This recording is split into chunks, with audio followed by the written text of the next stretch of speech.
Field marshal نے دنیا کو دکھایا جنگیں کیسے لڑی جاتی ہیں، مارکہ حق پاکستان کی عظیم فتح ہے۔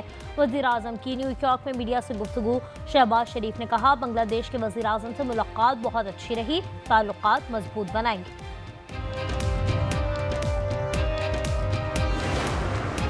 غزہ میں امن کے لیے امریکی صدر کا 21 نکاتی منصوبہ چند دن میں بریک تھرو ہو سکتا ہے۔ امریکی نمائندہ خصوصی اسٹیو وٹکوف کا بیان، منصوبہ جنرل اسمبلی میں متعدد رہنماؤں کو دیا گیا ہے، ایران سے بات چیت کی خواہش ہے۔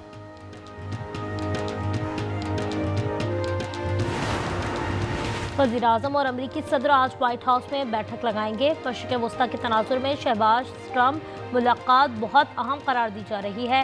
گزشتہ روز نیو یارک میں بے تکلفانہ ملاقات ہوئی، صدر ٹرمپ نے تھمز اپ کا اشارہ بھی کیا۔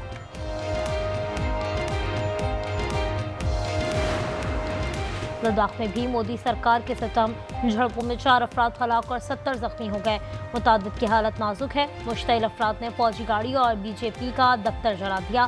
عوام لداخ کو الگ ریاست قرار دینے کا مطالبہ کر رہے ہیں، حکومت نے اسے کشمیر سے الگ کر دیا گیا۔ کراچی کے علاقے منظور کالونی میں فائرنگ سے پولیس اہلکار زخمی ہو گیا، ظہیر درخشاں تھانے میں تعینات ہے، اسپتال منتقل کر دیا گیا، حالت خطرے سے باہر ہے، واقعے کی تحقیقات جاری۔ حفاظتی آلات نہ ہونے پر مزدور ہمیشہ کے لیے معذور ہو گیا۔ ہری پور تربیلا غازی میں کام کے دوران حادثہ، کنکریٹ مشین کی زد میں آ کر محنت کش کا ہاتھ کٹ گیا، طبی امداد کے لیے راولپنڈی منتقل۔ is almost negligible, but we bear impacts far beyond our share. Pakistan موسمیاتی تبدیلیوں سے شدید متاثرہ ملکوں میں شامل ہے۔ وزیر اعظم شہباز شریف کا جنرل اسمبلی اجلاس میں موسمیاتی تبدیلیوں سے متعلق سمٹ سے خطاب، کہا 2022 کے سیلاب سے پاکستان کو شدید نقصان ہوا، عالمی سطح پر کاربن گیسز کے اخراج میں پاکستان کا حصہ نہ ہونے کے برابر ہے، قرض مسئلے کا حل نہیں۔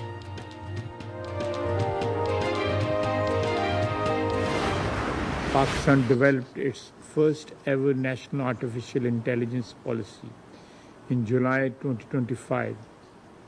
This transformative framework seeks to build AI infrastructure, train 1 million people and ensure responsible, ethical use of AI.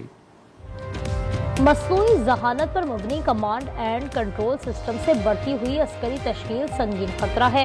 وزیر دفاع خواجہ آصف کا سلامتی کونسل میں مصنوعی ذہانت سے متعلق اجلاس سے خطاب، کہا پاکستان نے رواں سال اپنی پہلی AI پالیسی بنائی، مصنوعی ذہانت کے باعث آئندہ کی جنگیں زیادہ خطرناک ہو سکتی ہیں۔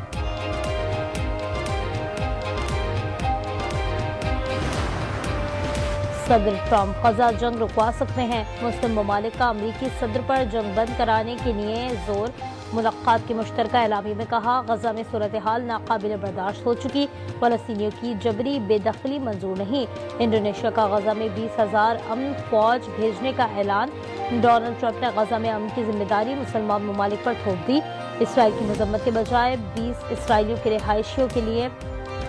رہائی کے لیے تعاون مانگ لیا۔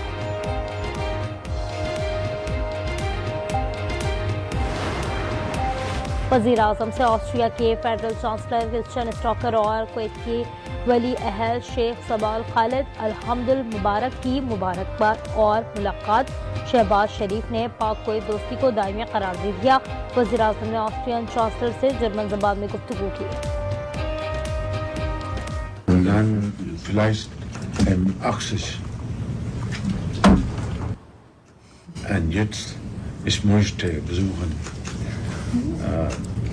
Vielleicht morgen.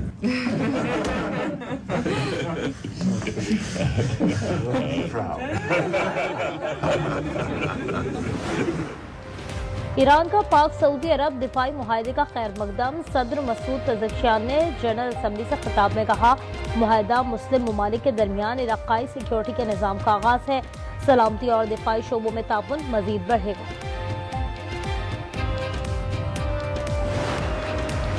صدر ٹرمپ نے UN میں پیش آئے واقعے کو اپنے خلاف سازش قرار دے دیا، کہا اقوام متحدہ کی انتظامیہ کو شرم آنی چاہیے، میری تقریر کے دوران پرومپٹر بند ہونا سازش ہے، اقوام متحدہ تحقیقات کرے۔ تقریر کے بعد میلانیہ سے پوچھا میری تقریر کیسی رہی، میلانیہ نے جواب دیا کہ میں نے تو کچھ سنا ہی نہیں، میرا بھی ایکسیلریٹر بند ہو گیا تھا۔ نیو یارک میں امن کی باتیں اور غزہ میں ظلم کی طویل راتیں، اسرائیلی بمباری سے مزید 84 معصوم فلسطینی شہید، امداد میں منتظر 11 فلسطینی شامل، مجموعی شہادتیں 65,419 تک جا پہنچی۔ دہشت گرد نیتن یاہو کی جنرل اسمبلی اجلاس میں شرکت کے لیے روانگی پر تل ابیب ایئرپورٹ کے باہر مظاہرہ، بینرز پر نیتن یاہو موت کا فرشتہ تحریر۔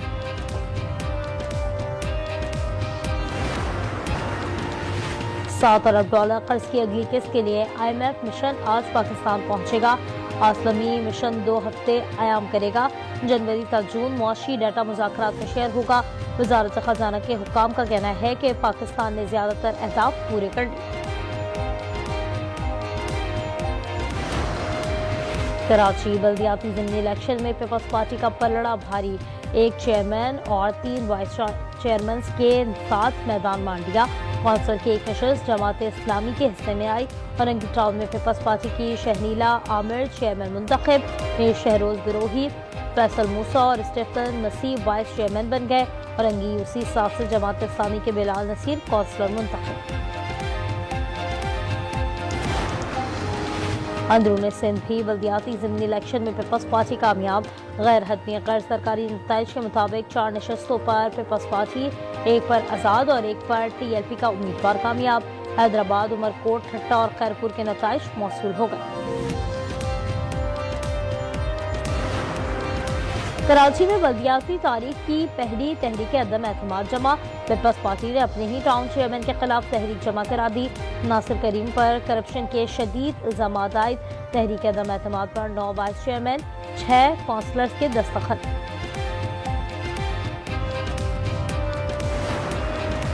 کراچی میں ہر جرم کے پیچھے پولیس کا ہاتھ، اسپیشل برانچ 132 تھانے اور ہیڈ محرروں کے نام ان کے جرائم کے ساتھ سامنے لے آئی۔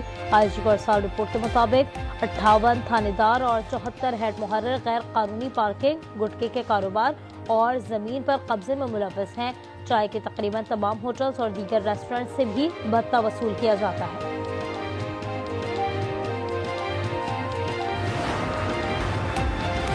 اسلامی نظریاتی کونسل کا ود ہولڈنگ ٹیکس پر دیے گئے بیان پر یو ٹرن، پہلے ٹیکس کو غیر شرعی قرار دیا، FBR کے اعتراض پر مزید غور کرنے کا کہہ دیا۔ کونسل نے انسانی دودھ ذخیرہ کرنے کے مخصوص ادارے قائم کرنے کی اجازت دے دی اور فاسد سے بچنے کے لیے لازمی قانون سازی کی ہدایت۔ اور ایشیا کپ کے میچ میں بھارت نے بنگلہ دیش کو 41 رن سے ہرا دیا۔ بنگال ٹیم 169 کے تعاقب میں 127 رنز بنا سکی۔ آج دبئی میں پاکستان اور بنگلہ دیش کی ٹیمیں ٹکرائیں گی۔